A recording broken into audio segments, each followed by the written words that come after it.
Ayo, what's up? Welcome back to sa ating channel dito sa Moms TV. Alright, so tayo nagbabalik muli mga kababayan. At ito na nga, ating alamin at pag-usapan, no? Pangulong Bongbong Marcos, pabababain na daw po, no, ng mga sundalo. Ako, totoo kaya to na sila ay magkukudita, mga kababayan?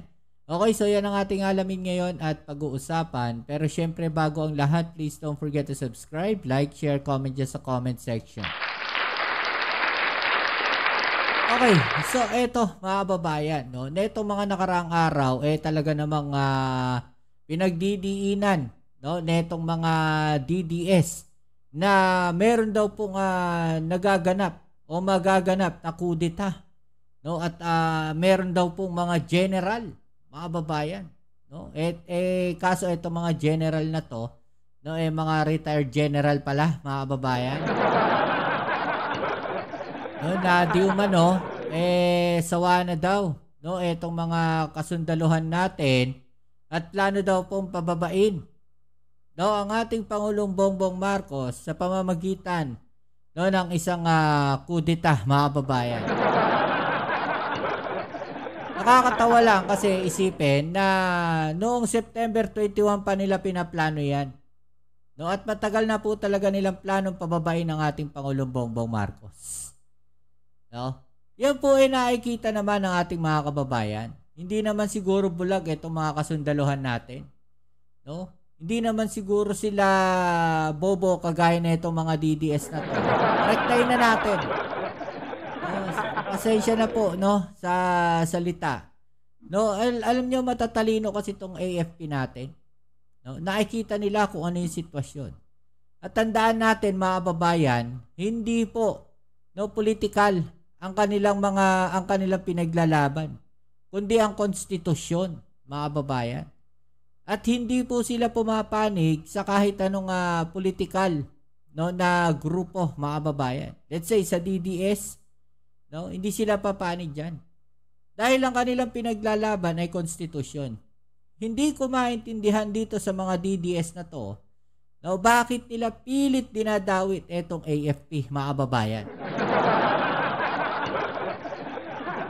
Siguro wala na silang choice, no, kasi halos nauubos na yung alas nila, 'di ba? Una, no, gusto nilang gamitin yung September 21 rally, no, anti-corruption. Pumasok to mga DDS at pati yung mga retired general nagpunta rin doon, mga kababayan. No, pero hindi sila nagtagumpay para sa isang malaking people power. 'Di ba? Ang dami na nagtawag ng people power pero wala nangyari, mga kababayan. Okay? So ito, alamin natin itong balita na to, mga kababayan. Ano nga ba ang katotohanan? Kasi nasupalpal sila, no? Netong AFP, mga kababayan. No, dahil mismong AFP, no, nag-confirm, no, na wala pong destabilization plot na nangyayari. Ito sabi po, the Armed Forces of the Philippines on Thursday firmly denied circulating rumors of alleged destabilization plots within ranks, calling such claims baseless, unfounded and far removed from reality. No? Ito daw po mga kababayan, no, ay baseless at unfounded. No? At malayo daw po sa katotohanan. Ibig sabihin, mga kababayan, itong mga to ay nag-hallucinate na lang. Itong mga DDS na to. Okay, so panoorin natin itong balita, mga kababayan, no, para mas maliwanagan tayo. No, yan po, nagsalita yung AFP, 'di ba? AFP, Armed Forces of the Philippines. Nandiyan din ata itong Coast Guard at Philippine Navy, mga kababayan. No, ito panoorin natin tong balita na to, mga kababayan, no, na pinapakalat na fake news ng mga DDS. Okay? Kasi alam ko pati si VP Sara, no, sinabi rin ito. No, so ito po Senator Bato de la Rosa.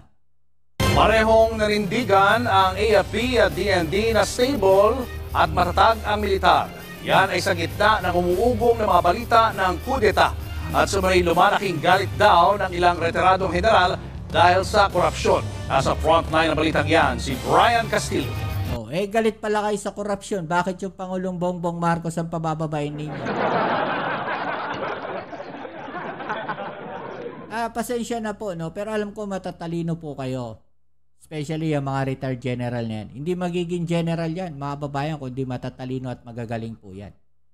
No? At yung mga yan ay nag-servisyo po talaga sa ating bansa, mga babayan. Kaya saludo po tayo dyan sa mga yan.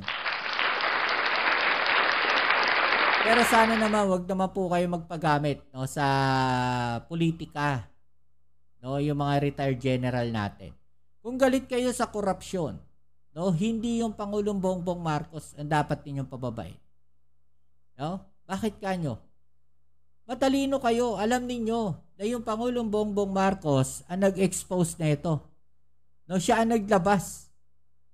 Diba paulit-ulit nating sinasabi dyan sa mga angat at mga ogag na mga DDS na yan.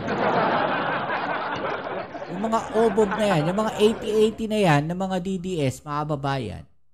No, ang Pangulong Bongbong Marcos ang nagsabi, no, na mayroong malawakang korupsyon dyan sa DPWH. Diba? Kaya nga nalaman ninyo eh. Diba? Kaya nga nagkaroon ng investigasyon. Kaya nagkaroon ng ICI. At kaya ngayon merong mga makakasuhan. Dahil po yan sa ating Pangulong Bongbong Marcos. Pero kung wala pong in-expose yung Pangulo natin at hinayaan niya lang po yan, meron po ba tayong ganitong nangyayari ngayon? May ICI po ba tayo ngayon? No? Malalaman nyo po ba yan? O sabihin natin alam nyo yan. No? Yan po ba? No, ay mailalabas ninyo sa kalsada? Ito bang mga kababayan na natin na nagrally noong September 21, lalabas po ba yung mga yan? Sa tingin ninyo? Kung hindi po yan sinabi ng ating Pangulo noong kanyang SONA. Sige nga. 'Di ba? Matatalino kayo. Alam ninyo, no? Na ang Pangulo mismo ang nag-expose niyan. Bakit yung Pangulo ang pabababain ninyo? Kung ayaw ninyo ng korupsyon, tumulong kayo. No? Tumulong na lang po kayo sa pagresolba at paglutas na itong korupsyon na to. No? Sino ba yung mga involved dyan? Kung may mga kilala kayong involved dyan, ituro na ninyo. Ganun lang yun. Napakalaking tulong na yan. Hindi yung mag-iisip kayo no, ng isang gawain no, na magdadagdag ng kaguluhan sa ating bansa. Diba? Mag-iisip kayo ng isang bagay na kung saan lalo ninyo paghahati-hatiin ang ating bansa. Pag si BP Sara ba ay naiupo ninyo, anong mangyayari? Sige nga. Ang problema kasi, etong mga DDS na to, atat na maiupo si BP Sara at hindi natin maintindihan sa kanila kung bakit maaabagayan. Magantay kayo, 3 taon na lang.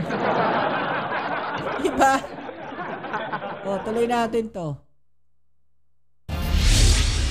Sumisiklab ang galit ng ilang retiradong general dahil sa korupsyon sa flood control projects. Hindi lang po yung mga general na yan, buong Pilipinas o yung mga sambayan ng Pilipino po.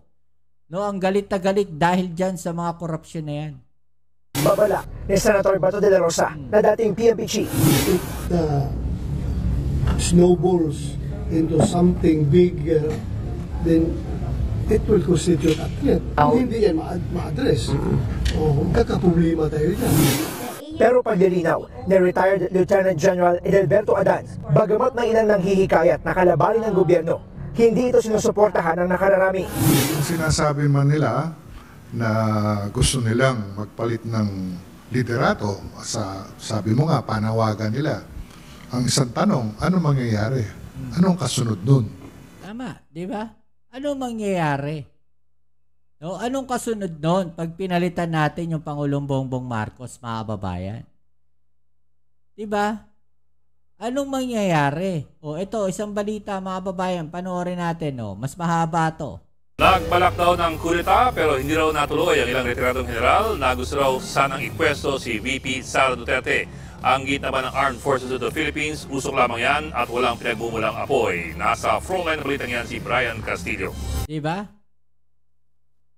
Nagbabalak silang magkudeta para ipwesto si VP Sara. Sa tingin ninyo, yung mga general na yan gagawa ng isang hakbang mga kababayan na walang kapalit o walang inoffer sa kanila? Tanong lang po wala akong sinasabi na meron. Na ganyan po yun nangyari. Ang tanong lang po, meron po bang nag-offer sa kanila para gawin yan? Yung mga ganyang klaseng bagay. Na magkudita kayo at pababain yung Pangulo natin para maipwesto si VP Sara.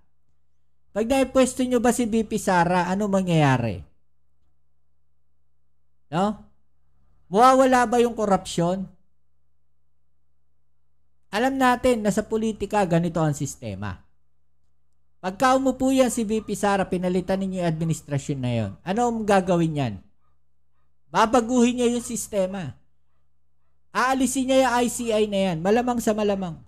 Kasi ganito ang sistema ng politika sa atin . Kung ang isang Pangulo, pinalitan ng bagong Pangulo, karamihan ng ginawa. Dan dating Pangulo ay papalitan yan. Dahil ang gusto niya mangyari, legacy niya yun nandoon. Pangalan niya, tatak niya. Diba? Yan yung sistema ng politika sa atin. Kaya kung ililipat nyo si VP Sara o ipapalit nyo si VP Sara ay Pangulong Bongbong Marcos, ano mangyayari? May pagbabago? Meron. Mawawala yung investigasyon sa korupsyon. Sigurado tayo dyan. Diba? Baka mas lalong gumulo ang Pilipinas. Diba? Tuloy natin. Sumiklab ang spekulasyon ngayon. May mga retiradong general umano na nagplano ng kudeta laban kay Pangulong Bongbong Marcos. Isasabay daw sana yan noong September 21 na protesta. Pero hindi naman nangyari. Diba? Hindi nangyari. Bakit kanyo? Ayaw nang sabayan ng Pilipino . In short, pababayan, pinaplano nila yan, pero ayaw ng AFP. Ayaw ng PNP. Diba? Kasi alam nila kung ano yung pwedeng mangyari. Walang pagbabago. Pag pinalit nyo si VP Sara Duterte, baka lalo pang lumala. Diba? Binalak pa raw ilagay sa pwesto si Vice President Sara Duterte. Ayon kay dating Senador Antonio Trillanes IV, aktibong nag-iikot ang ilang retired generals na kaalyado ng mga Duterte para hikayatin ang militar na mag-aklas. Diba? Sila, mga kaalyado ng mga Duterte. Diba? Para mag-aklas laban sa Pangulong Bongbong Marcos. Booking. Diba? Kung sino yung mga retired general na yan. Naamoy siguro ng AFP. Halanya. Kayo rin yan mga tao, mga ano kayo, loyal kayo sa Duterte. Kaya ninyo ginagawa yan. Kaya gusto nyong iupo si VP Sara. So, alam na this. Diba? Alam na this. Kaya nila plano yan. Diba? Ang target daw, gamitin ang galit ng publiko sa korupsyon at i-divert ito sa pagpapatalsik kay PBBM. Very active yung grupo ng mga Duterte. Ang objective nila is to install Sara as president. Ano yung threat level? The threat level is nasa mid, mid or medium level. Kinumpirma rin ni Senador Ronald Bato de la Rosa na galit ang ilang retiradong sundalo at pulis dahil sa pangungurakot sa flood control projects. Babala pa niya. If it snowballs into something bigger, then it will constitute a threat. Ganyan din ang sinabi ni Trillanes. Pagka nagkaroon siguro ng panibagong politically charged incident or crisis, they may take advantage of that situation again. Kahapon, Sinabi ni Vice President Sara Duterte na sa tingin niya ay unstable ang administrasyong Marcos. Do you think the government is still stable? No. Ma'am, no. Siyempre, sasabihin niya yan, mga kababayan. Para magdagdag ng kalituhan sa mga tao. Para magdagdag ng takot sa mga tao. Diba? Natural sasabihin niya yan na hindi stable. Para mag-inflict ng isang bagay dito, especially sa AFP, na hindi naman talaga totoo. Tandaan ninyo, lahat tayo galit sa korupsyon, mga kababayan. No? Hindi lang po yung AFP. At alam ng AFP yan na hindi lang sila. No? Hindi lang taong bayan ang galit sa korupsyon, maging sila galit sa korupsyon. Pero kung gagawa sila ng ganitong bagay, kung gagawa sila ng isang bagay na mag-i-inflict pa uli ng isa pang gulo, hindi na ata tama yun. Alam ng AFP yan, mga kababayan. No? Very DDS ang strategy. No? Wala talaga silang ibang plano kundi manggulo talaga sa administrasyon na to. At makaupo sila sa pinakamadaling paraan. No? Para magtagal sila sa posisyon. Tandaan niyo yung sinasabi ko palagi. Yung example na nangyari. No? During term netong dating Pangulong Joseph Estrada, mga babayan. Di ba pinatalsik nila? Sino mo po? Di ba? Macapagal Arroyo. Macapagal Arroyo, mga babayan, ay sumusuporta dito kay VP Sara. Di ba? Alam naman natin yan eh. Suportado niya si VP Sara. So the strategy na kanilang ginagawa is almost the same. After nun, napatalsik nila si Joseph Estrada, umupo siyang Vice President. The next election, tumakbo ng pagkapangulo, etong si Gloria Macapagal Arroyo. Diba? Alam natin kung ano nangyari during those time. Hello, Garci. Diba? I am sorry. Diba? Oh, very DDS. Very Macapagal Arroyo yung strategy, mga kababayan. Diba? Our institutions are clearly abused. They are used for personal gain. Pero tinablayan ng palasyo ng Department of National Defense at maging ng Senador De La Rosa. Do you think the government is stable, sir? Sa ngayon? Yes. Stable naman siguro. Isang malaking kasinungalingan na naman to. Alam natin na matatag ang ating gobyerno. Ang akin sa Department of National Defense, stable ang armed forces. Samantala, isang retiradong general naman ang kumontra sa umunoy planong kudeta ng mga gaya niyang retirado na sa militar. Wala raw itong suporta mula sa nakararami. Ang isang tanong, ano mangyayari? Anong kasunod dun? Pinag-aralan ba nila yun? Sinong ipapalit? Paano? So, tingnan din natin, baka may mga political agenda din yan. Exactly. Ang Armed Forces of the Philippines. Diba? Yung sinasabi natin, baka may political agenda yan. Baka politically motivated yan. Diba? So, pagka yan sinangayunan ng sambayan ng Pilipino, mga babayan, no, yung kudeta na yan, para tayong nagpakain sa politiko na naman. Diba? Akala ko ba ayaw na natin, no, ng ganong sistema? Ng political dynasty, ayaw natin.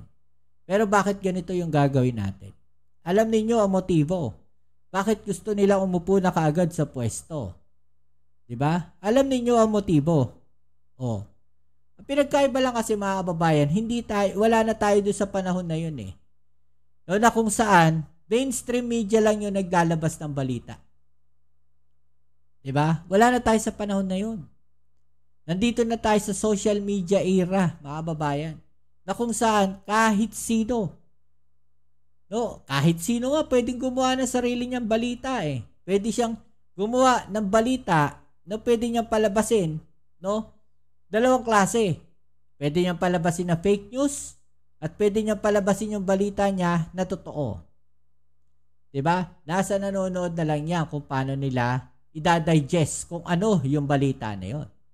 Kaya lagi natin sinasabi sa inyo, mga babayan, no? Bago kayo wag kayong gumaya doon sa mga obob na DDS. Alam natin, hindi lahat ng DDS, no, ay mga obob at mga ogag. Yung mga kababayan natin dyan, sabihan ninyo yung mga hindi ganong nakakaintindi. No, na naniniwala ka agad sa mga balita na kesyo magkakakudita. No? Ang gawin ninyo, sabihan nyo sila. Try nyo manood ng ibang balita para mas malaman ninyo kung ano yung totoo. Kung meron ba o wala. Kasi kung ano lang yung napanood nila, yun na yun. No? Para mas maliwanagan sila, try to explain. No, sabihin nyo rin sa kanila kung ano yung isang side.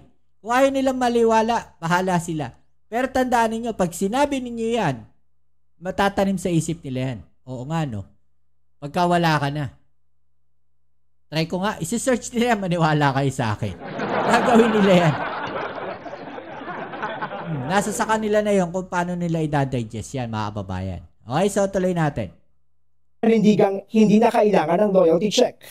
This is an outright lie and a dangerous attempt to poison minds, weaken the chain of command, and sow division between the commander-in-chief and the armed forces. They are nothing but digital smoke. It's pure haze, no fire. Maging si Defense Secretary Gibo Teodoro, nanindigang hindi kudeta ang solusyon sa korupsyon. Habang ang Malacanang naman, tiwalang tapat sa konstitusyon ang ating sandatahang lakas. Nadinig po natin si General Bronner. Sinabi po niya na mananatili silang matatag at hindi po sila sasali sa gitong klaseng gulo. Magmula flood control hanggang korupsyon. Hindi militar ang solusyon. Ang solusyon ay pagpapatatag at papagtibay ng ating mga institusyon. Nagbabalita mula sa frontline. Diba? Yan yung kanilang mga plano, mga kababayan. No? Gumawa ng isang kaguluhan, no, para maiupo nila si BP Sara. Siguro, ano na to? Huling alas na siguro nila to, mga kababayan. Sabi nga nila, by hook or by crook, kailangan maiupo na nila siguro si BP Sara. Unti na lang naman, 3 taon na lang, antayin nyo na. No? Antayin nyo na magkaroon ng botohan. Huwag kayong magmadali. Pagdating ng 2028, doon natin malalaman, no? Kung sino ba talaga ang pinili ng taong bayan. Doon magkakaalaman yan, mga kababayan. Diba? Oh, so ano masasabi po ninyo dyan, no? I-comment sa ibaba nyo mga opinion at atin yung pag-usapan, alright? So muli, maraming salamat sa lahat ng mga patuloy na suporta dito sa ating channel. Kita-kits po tayo sa ating next video upload. Ito muli ang yung Kuya Mobs, it's Mobs TV. Peace. I'm out.